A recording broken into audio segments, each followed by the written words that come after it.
kalau dibaca dari perkembangan teori bernegara zaman modern. Kan kita baca ke belakang, ya Allah kok begini, ya Allah kok begini gitu. Misalnya buku Plato tentang res publica. Dia mengidealkan republik. Tapi di kemudian hari menjelang dia meninggal, dia menulis buku lagi yang lebih tebal, dikumpulkan murid-muridnya, namanya Nomoi. Oh, yang Nomoi. Nomoi itu diterjemahkan The Law. The Law ya? The Law. Nah, kalau dalam buku yang pertama, dia mengidealkan res publica itu, republik. Cuma yang dia bayangkan sebagai republik itu sebenarnya masih kerajaan. Nah, cuma rajanya itu harus pinter. Maka muncul konsep dia tentang Pilusupers king, raja yang pilusup. Maka dia bagi 3 penduduk negeri itu, ada yang namanya ordinary people, orang biasa. Yeah. Ada auxiliary, penunjang, pendukung, warga pendukung. Nah, ada yang disebutnya supra itu ya. Ya, yang disebutnya sebagai kelas elit itu kelas pemimpin itu, ya kan? Nah, yang dia impikan yang memimpin itu filosof, para filosof. Nah, gitu kan. Ya kan? Nah, tapi dia membayangkan bahwa kalau orang itu baik, maka republik itu baik. Iya, betul. Tapi dia berubah pikiran. Tadinya begitu Tadinya konsepnya. begitu. Nah, dia berubah pikiran, maka tercermin di bukunya Nomoi itu. Nomoi. Iya. Jadi nomoi. Hukum. Ya, dari situlah orang membaca buku Plato itu, dia mengidealkan nomokrasi. Nomokrasi, jadi yang memimpin itu aturan, hukum. Aturan. Ya, dari situlah kemudian Bukan orang. muncul konstitusi dari situ. Iya. Jadi aturan itu yang dia. Iya, iya. Jadi orang itu sebaik-baiknya kalau tidak tercermin di aturan itu tetap nggak ideal, kira-kira gitu. Nah, kalau kita baca, coba Daisy itu mengembangkan pengertian mengenai the rule of law, not of man. Pemerintahan ideal itu oleh aturan, bukan oleh orang. The rule of law. The rule of law. Nah, Nabi Muhammad menyuruh kita berdoa setiap kali baca Quran. Allahumma arhamna bil Quran waj'alhu lana imaman wa huda wa nur wa rahmah. Kan gitu kan? Ya Allah, jadikanlah Al-Quran imam bagiku. Ya, kenapa Al-Quran jadi imam? Bukan Nabi Muhammad. Bukan Nabi Muhammad. Masya Allah. Nabi Muhammad itu uswatun hasanah dalam mempraktikkan Quran. Jadi dia itu bukan imam. Imam itu Al-Quran, sistem nilai. Lah, ini persis seperti nomokrasi. Masya Allah. Ya? Ketemu nih kalau. Ketemu. Jadi dia berubah pikiran. Kol jadid. Kol kodim. Kol kodimnya itu. Pemimpin itu harus orang baik. Respublika tadi. Respublika. Nah, sekarang jadi Nomoi. Nah, kemudian dia, wah nggak bener ini. Kira-kira gitu kan. Sebab sesudah dia ngalami sendiri dalam kekuasaan. Karena Plato itu pernah diangkat jadi penasihat Raja Dionysius. Sesudah dia bergaul dengan praktek kekuasaan, dia sadar, oh nggak benar ini. Ternyata sistem aturan yang harus ditonjolkan, bukan orang. Nah, ini ketemu. Nabi Muhammad juga bilang begitu. Jadi kalau ada yang mengatakan Al-Quran dustur. Al-Quran itu konstitusi. Iya, itu sistem nilai, sumber nilai. Nah, kan begitu. Manusia ini datang dan pergi. Ini kan hanya role model. Iya. Makanya pemimpin itu guru tadi, digugu, ditiru. Gitu kira-kira kan. Nah, itu mengenai itu prinsip konsep negara yang apa tadi, seorang pemimpin itu harus filosof, itu adanya di Nomoi. Adanya di Di Respublika. Di Respublika. Tapi sekarang digantikan. Diganti sama dia di dalam Dengan nomo law itu. itu. Nomos. Dengan Nomo. nomo itu. Nah, gitu kan. Nah, itu dikonfirm dalam sejarah di kemudian hari sampai sekarang. Jadi Islam mengkonfirm itu. Nah, itu yang kedua. Yang ketiga tentang republik itu sendiri. Jadi di zaman Plato itu masih teori republik itu. Baru impian filsafat. Dalam praktek masih kerajaan turun-temurun. Masih turun-temurun juga. Ya ada dipilih tapi tetap yang dipilih itu darah biru. Nah, lihat sampai Rasulullah mendirikan negara. Maka di seluruh dunia itu tidak ada pergantian kekuasaan kepemimpinan negara kecuali dua. Satu turun-temurun, dua karena kudeta. Bisa bunuh-bunuhan, bisa tidak sampai mati, tapi kudeta. Jadi kekerasan. Satu turun-temurun atau dengan kekerasan. Cuma dua cara pergantian kekuasaan. Tidak ada yang lain. Nah, timbul masalah. Nabi Muhammad anak yatim. Dia tidak mewarisi dari siapa-siapa. Dia bikin negara baru di Madinah. Ini negara baru ini. Iya. Oke? Jadi dia tidak mewarisi dari siapa-siapa. Tidak Dia diwarisi juga, dan tidak mewarisi juga.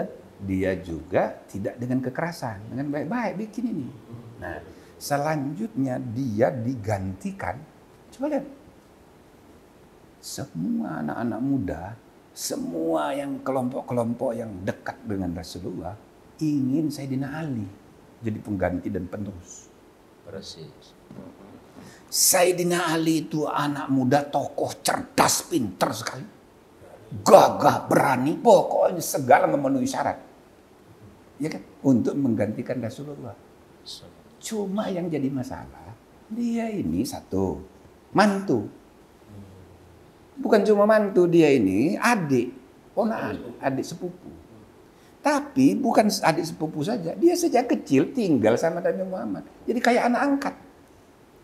Kayak anak angkat kemudian jadi mantu. Jadi kayak anak sendiri.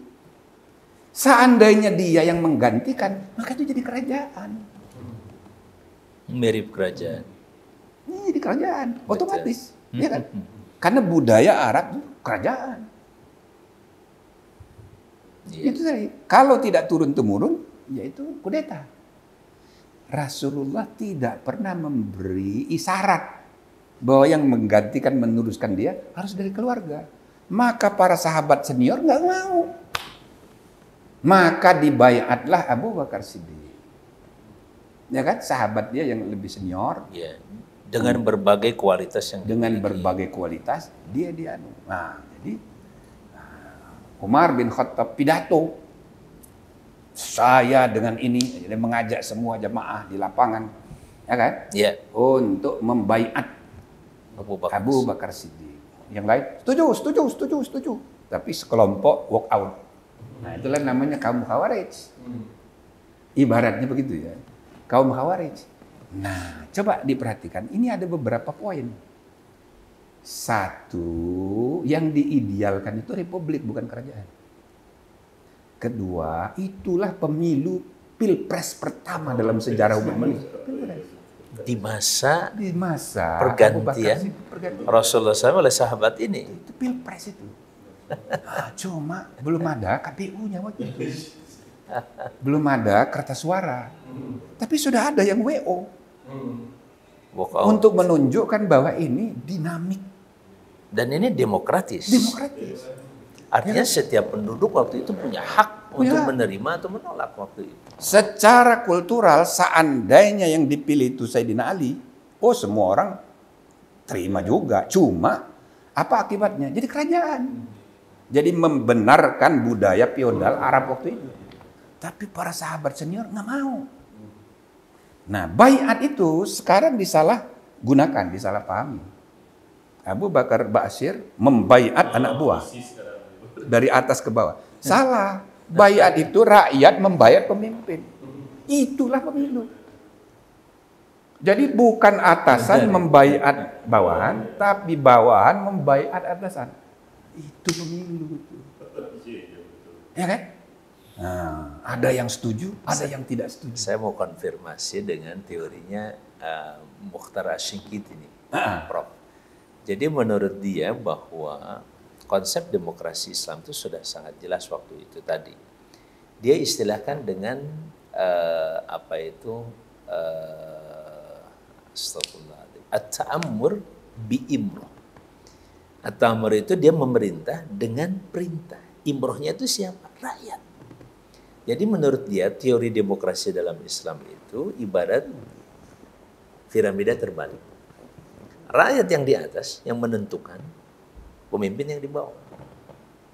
Tapi setelah fitnah kubro itu masalahnya, ketika Ali bin Abi Thalib berpindah kan kemudian kepada Muawiyah, di situ terjadi masalah. Itu yang jadi masalah kemudian. Menurut Prof gimana tuh? Lah ya. Tapi artinya sebelum sampai ke sana kita tuntaskan dulu ini empat orang ini. 4 periode dulu. 4 khalifah ini. Tidak satu pun pakai garis keturunan. Ya kan? Jadi dari Abu Bakar dipilih secara demokratis, secara terbuka. Walaupun status beliau juga sebagai mertua kan sebenarnya. Iyalah, tapi dalam itu gimana nih kalau ada semacam kritik misalkan, toh Abu Bakar juga kan mertua Rasulullah SAW. Tapi bukan keturunan. Yang kita bicarakan ini kan keturunan. Betul, keturunan ya. Keturunan. Jadi di masih ada garis darah berarti. Lebih merupakan sahabat. Dia kan? Betul, sahabat yang mendukung dakwah luar biasa, bukan hanya dari segi politik, tapi juga dari segi bisnis ekonomi. Yeah. Dia pengusaha. Nah, sesudahnya kemudian kan Abu Bakar membentuk panitia. Waktu wasiat kepada Umar. Tapi sebelum meninggal Abu Bakar itu kan sudah konsultasi dengan senior-senior. Kalau ini bagaimana, kalau ini bagaimana. Maka dia menyampaikan wasiatnya supaya Umar. Yang jelas tidak melalui garis keturunan, tidak melalui kudeta berdarah. Dan yang ini pakai musyawarah. Tidak melalui baiat dia langsung. Tidak baiat langsung. Nah, jadi dari Abu Bakar ke Umar. Ya. Dari Umar ke Utsman dibentuk panitia. Panitia. Betul. Itu ahlul halli wal aqdi. Sama dengan kayak di Amerika, Electoral College. 5 orang. Electoral College. Ya kan, yang memilih. Berapa orang waktu itu? Waktu itu kan 5, 3 ya. 3. Jadi enggak yang di Amerika berapa? Kalau di Amerika banyak, puluhan ribu. Kalau ini 6. Kalau ini cuma 5, 6. Ganjil kok. Ya, termasuk Abdurrahman bin Auf. Kalau ada Abdurrahman bin Auf di situ, maka disitulah kepemimpinan. Makanya kan terbagi 3. Ya. Cuma ditentukan oleh satu orang ya, itu. Jadi 6 ya, 3-3. Tetap 6, 3-3. Cuman pada saat terjadi ya semacam 50-50 kan 3-3. Nah, pesan dari Umar ya kalau di mana Abdurrahman? Di mana Abdurrahman bin Auf, disitulah. Nah, jadi itu kayak Electoral College, panitia. Menarik. Nah, jadi sampai Sayyidina Ali itu semuanya tidak melalui garis keturunan. Persis. Baru terakhir sesudah di kudeta, dan itu kan agak kekerasan. Umar Muawiyah bin Abi Sufyan. Terjadi dan perang. Sesudah itulah menjadi penyimpangan terjadi karena dia jadi meneruskan garis keturunan. Nah, sehingga para ulama kan ada hadis Nabi Sahih mengenai Khulafaur Rasyidin. Tapi Rasulullah kan tidak menyebut berapa orang dan siapa namanya Khulafaur Rasyidin. Sepeninggalku nanti taatlah kepadaku, taatlah kepada penerusku yang mendapat petunjuk, kan gitu. Betul. Istilahnya Khulafaur Rasyidin. Ya. Nah, itu belum disebut berapa jumlahnya. Tapi para ulama kemudian bersepakat yang dimaksud Khulafaur Rasyidin hanya sampai Ali. Maknanya tidak diakui Muawiyah dan seterusnya itu sebagai dalam sistem pemerintahan. Iya. Tapi dia tetap penerus. Ada yang lebih tegas, Prof. Bahasanya Malikan Adhan. Nah, sampai begitu. Raja yang menggigit. Nah, jadi bahkan sudah mulai sejak saat itulah Muawiyah itu menyebut dirinya Khalifah Allah. Bukan hanya Khalifatul Rasul. Kalau yang 4 ini Khalifatul Rasul. Nah yang paling tegas itu Umar bin Khattab. Begitu dia diangkat jadi khalifah, dia tidak mau menyebut dirinya khalifah. Tapi menyebut dirinya Amirul Mukminin. Kenapa? Karena dia bukan Khalifatul Rasul. Khalifatul Rasul cuma Abu Bakar. Abu Bakar yang langsung. Artinya makna Khalifatul Rasul waktu itu belum ajak. Itu maknanya itu baru letterlek gitu ya. Penerus, pengganti dalam mana penerus Rasul, kepemimpinan Rasul. Jadi Abu Bakar itulah khalifah. Gitu loh. Nah, di kemudian hari ini dikaitkan dengan Khalifatullah di Al-Qur'an. Nah, mulainya kapan? Ya mulai Muawiyah itu. Dia.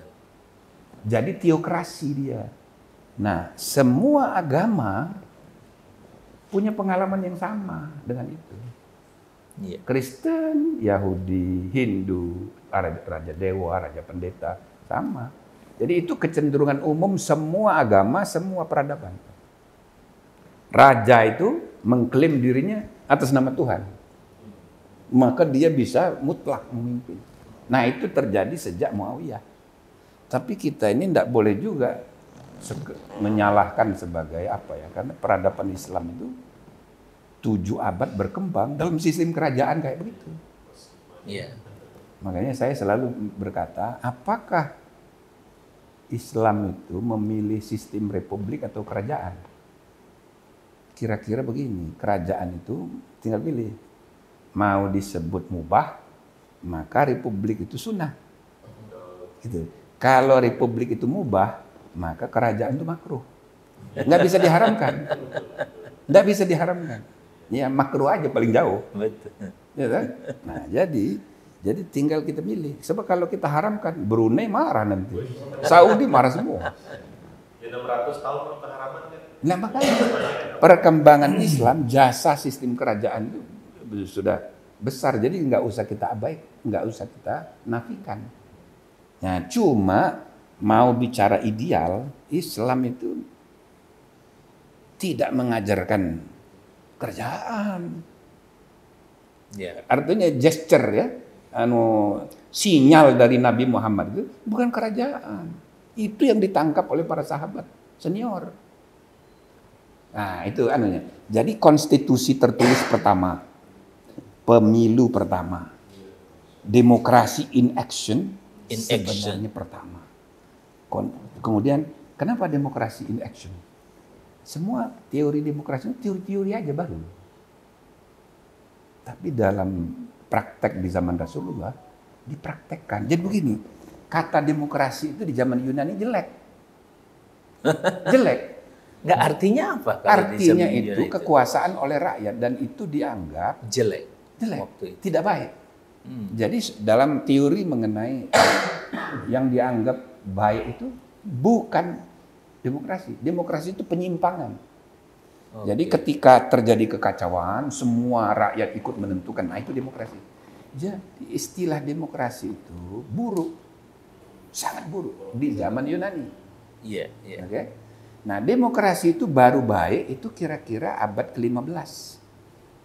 Baru 15 Masehi. Ya. Berarti sebelum sesudah Islam.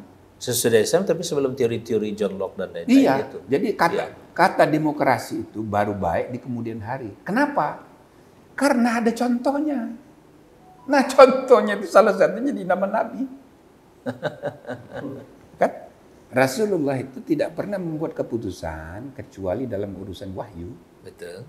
Melainkan dengan musyawarah. Selalu musyawarah. Selalu musyawarah. Apapun. Wa amruhum syura bainahum. Ya kan? Jadi semua itu dimusyawarahkan. Nah ini praktek yang kemudian diteliti oleh orang-orang para filosof barat. Ini praktek yang baik. Nah lama-kelamaan muncul praktek-praktek yang seperti ini di Eropa. Lalu disematkan dengan istilah lama yang dulunya buruk dianggap jadi baik. Nah barulah disebut bahwa di Yunani kuno ada demokrasi. Padahal zaman dulu jelek. Dia baru menjadi baik sesudah muncul praktek. Salah satu praktek yang sangat signifikan di zaman Rasulullah dan para sahabat. Jadi republik pertama, konstitusi pertama, demokrasi pertama, pemilu pertama.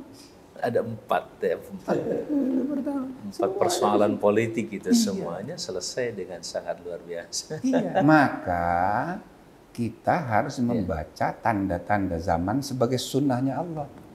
Maka memahami Al-Quran dan sunnah Rasul itu tidak boleh melepaskan diri dari sunnahnya Allah yang terjadi di sepanjang kehidupan.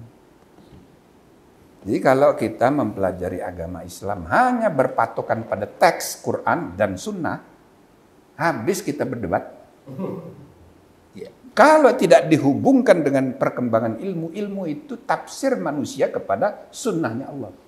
Sunnahnya Allah itu sama tingginya dengan ayatnya Allah. Jelas. Sunnah Rasul itu hanya menjelaskan ayatullah. Tapi ilmu pengetahuan menjelaskan sunnahnya Allah. Ya. Ayatullah, sunnatullah itu sama. Dan terbukti di sepanjang sejarah. Ya. Temuan-temuan ilmiah, banyak sekali mengkonfirmasi ayat Quran. Mengkonfirmasi. Jangan lupa like, share, subscribe. Channel inspirasi dari Kang Haji Amang Safruddin ya. Jangan lupa subscribe ini.